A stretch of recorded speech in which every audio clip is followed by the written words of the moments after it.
with Damian Lotus. We're continuing to track dangerous driving conditions across parts of Oklahoma. As you're seeing there at the bottom of your screen periodically, lots of schools, lots of businesses and churches have already closed here for your Friday because of those dangerous driving conditions. So we're going to start you off here in Northwest Oklahoma. This is Jeremy Carter. He's making his way between Visai up to Woodward. And as you can see, not driving very fast. So Jeremy, earlier you were telling us you're only cruising at about 20 miles an hour because of the thick sheets of ice on the roads up there. So give us another update on what you're seeing. Yeah, not a lot has really changed. It's still very slick and hazardous. I'm on a main highway right now. It's a little bit better than like your secondary streets, especially if they're blacktop.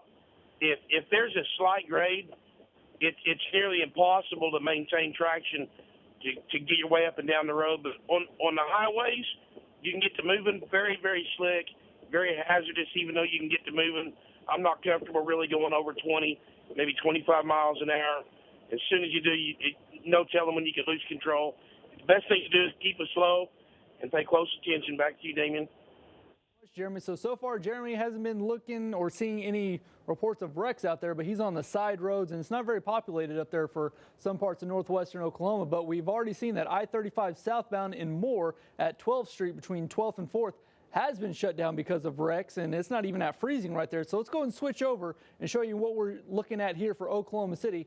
Here's the time lapse from our North Oklahoma City camera. As you can see, those waves of showers continue to make their way through Oklahoma City. We're going to see wet roads pretty much all day, but the silver lining here for the Oklahoma City Metro is that we're at 36 degrees. Now that's important because we're going to stay above freezing, which is going to help our driving conditions here for Oklahoma City, but that's not the case just to the west of El Reno there along I-40 for Bridgeport, Watonga, Western and Northwestern Oklahoma, sub-freezing here to start your early Friday morning. And that's important. That's an important distinction. And that's also why we're under that winter weather advisory. Now, I told you, I wouldn't be surprised if this thing was extended. Earlier it was at 6 a.m. Now it goes until 9 a.m. So these guys are wise enough about what to expect here as you're making that drive into work there at the National Weather Service. So right now, freezing line is mainly across Western Oklahoma. So all these showers up here are falling where the surface temperatures are at or below 32 degrees. So that's going to cause ice accumulations on the roads, the bridges, the overpasses, even the sidewalks. That's why we're already starting to see some of those closures out there. So these showers are continuing to lift up to the northeast. So we're seeing some freezing rain between Sealing up through Winoka. That's where Jeremy Carter is cruising out here. And across western Oklahoma, I-40 yesterday, we were seeing multiple reports of jackknife semis because of the slick and dangerous roads. And we're probably going to see that again here once again for your early Friday morning, especially between Clinton over towards parts of El Reno. It just depends on where that freezing line is here for this morning. Northern Oklahoma, we still got some areas of freezing rain north of Cleo Springs, Helena, Cherokee, up through parts of Wakita right there. Those are going to continue to make their way into Kansas as we head throughout this morning. The heaviest rainfall is making its way between Edmond up through Luther, Wellston, Chandler, eventually up into Tulsa right now. But we also got some pretty good showers making their way through Payne County and Stillwater right there. Southern Oklahoma, broad areas of heavy rainfall between Chickasha, Rush Springs, Lindsay, Pauls Valley. All these areas, these will continue to lift to the northeast about 20 to 30 miles an hour. For Oklahoma City, heavy rainfall continuing to make its way through. We're going to see record-breaking rainfall today in Oklahoma City. Flash flooding will be an issue, and we could see some dangerous driving conditions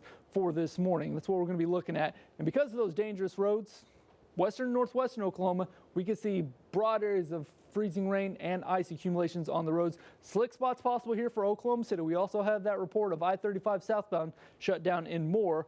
And we're also going to be tracking some slick spots on the roads here as we head throughout the rest of the morning. Now, so far at Will Rogers World Airport, we're at right under an inch of rain. Today's record is 1.16 inches, set way back in 1926. Looking like we're going to blow past that here before 6 o'clock here this morning. So that's what we're going to be tracking. Temperatures today for Oklahoma City will stay above 40, which is going to be some good news.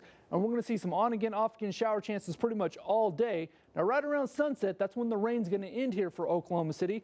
And after that, we're going to be set up for a pretty decent weekend. It'll be a little chilly, but it's January, y'all. Come on. We'll see cloudy skies on Sundays, plenty of sunshine on Saturday. Temperatures in the upper 40s. Could see some 50s out there. And then after that, a little bit of a quieter stretch of weather. Could still see some rainfall chances Wednesday and Thursday, but we'll continue to track that. But in the meantime, stay weather aware today. We'll keep you forewarned, especially on those driving conditions. And stay right here. We'll be right back.